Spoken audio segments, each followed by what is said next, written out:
Are Prismacolor pencils better than Faber Castell Polychromos or the other way around? When it comes to colored pencils, these two brands are some of the artists' favorites. In this video I'm going to put these two brands side by side to compare them in as many ways as possible.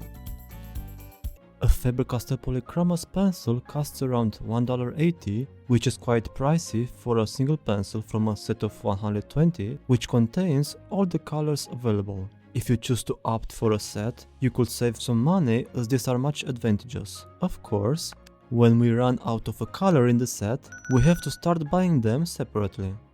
A Prismacolor colored pencil costs a little less, being only 80 cents, almost half of the price of Polychromos, if you buy the biggest set of 150 for example. Even if this brand is cheaper than the previous one, it can still be considered expensive for beginners. Prices may vary depending on the country you are in. What is worth trying is to have a look at second-hand sets. Out of a set 120 pencils, Polychromos have 102 pencils with a very high degree of lightfastness, promising to last over 100 years intact. Out of the remaining 18, 16 are marked with 2 stars, lasting over 25 years, and the last 2 have 1 star, which will make them last only 5 years in contact with light. Lightfastness is basically how resistant to fading a color is when it is exposed to light. Out of the set of 150 pencils, only 85 are lightfast, the remaining 65 have a very high degree of fading over time. Polychromos are oil-based pencils. Oil-based pencils use vegetable oil as a binder and tend to be harder. They hold as well a sharp point and experience less breakage. They enable the artist to use many layers, as they don't have the issue of wax bloom. These pencils are often more expensive as a result. Prismacolor pencils are wax-based, which means that they have a large amount of wax in the composition of their lid. They tend to be much softer, the tips wear off very quickly, and are prone to many breakages. One good thing is that this helps a lot in creating a lot of fast layers, but they are very predisposed to wax bloom. As I said before, Prismacolor pencils have a very soft lid that will wear off very quickly. They need to be sharpened very often when creating fine details. Polychromos are the opposite of Prismacolor. They have a very hard lid, making the tip stay sharp for a long time, ideal for creating fine details.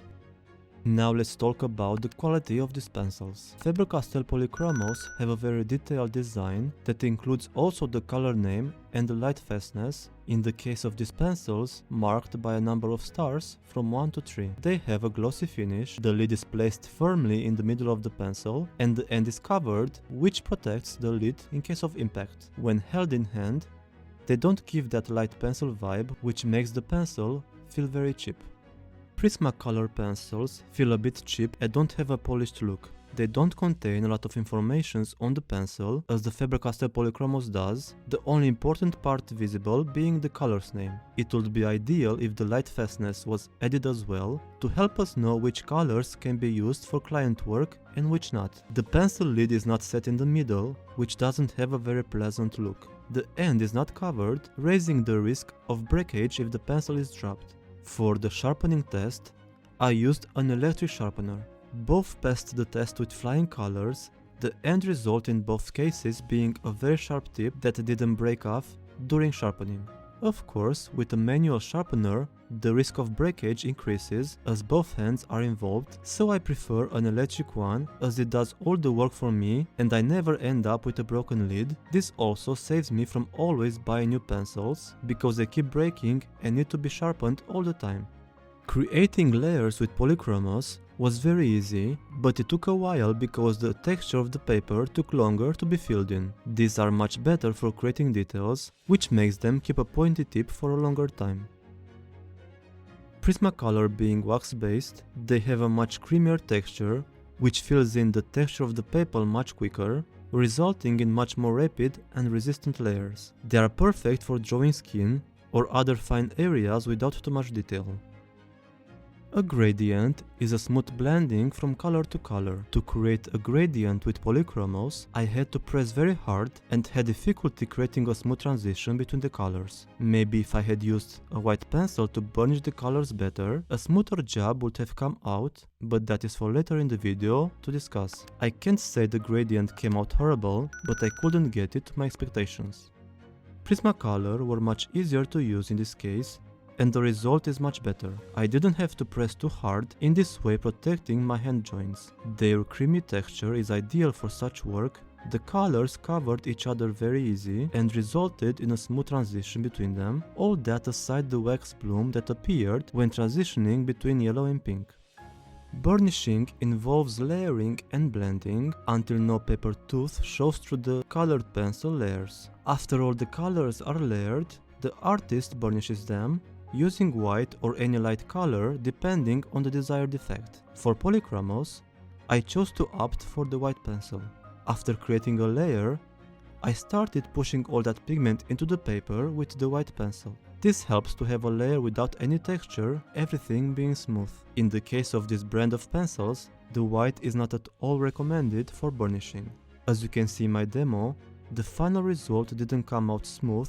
Some pencil marks were still visible, meaning the white pencil wasn't strong enough to cover them. Since the white pencil in my Prismacolor set magically disappeared, I had to use another color, in this case a yellow. Burnishing can be done with any color as long as it involves removing the texture of the paper.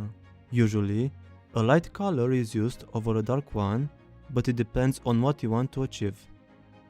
The zested solvent is a solution used to blend color pencils and get rid of the paper texture.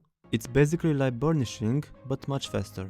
It can be used for both oil-based pencils and wax-based pencils. I prefer to use a paintbrush for applying this product.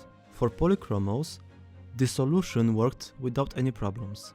The pigment broke down quickly and the result is a smooth one. You have to be careful not to overload the brush with solvent and make sure this method works on the paper you are currently working on, as it is best to use a watercolor paper when using this technique.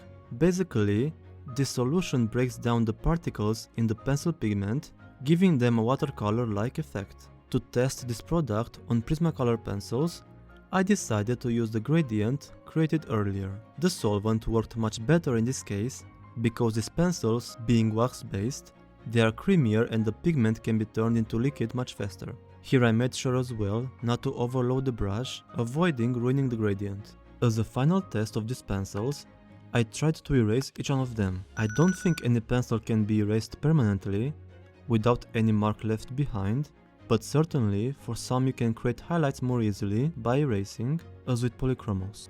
They are very easy to erase, without destroying your wrist by pressing too hard. Of course, the quality of the eraser matters a lot in this case. A cheap one won't give a very good result. My must-have eraser is the Tombow Mono Zero, being one of the best on the market. I also used an electric eraser, but it didn't make much difference compared to the manual one. Erasing the Prismacolor pencil was very frustrating. Even pressing with all my strength, I didn't manage to remove much pigment, so creating highlights is very hard to achieve. One main reason would be that the pigment feels the texture of the paper very quickly and very good, and trying to erase it will only remove a little bit of the layer. I recommend using other tools for highlights such as an X-Acto knife, the creamy texture being much easier to remove this way. Now we came to an end of the video. I really hope you enjoyed it and you've learned a lot from it.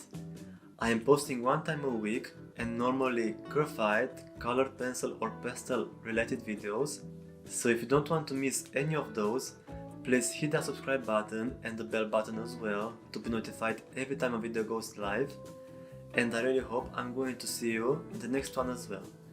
Have a nice day. Bye guys!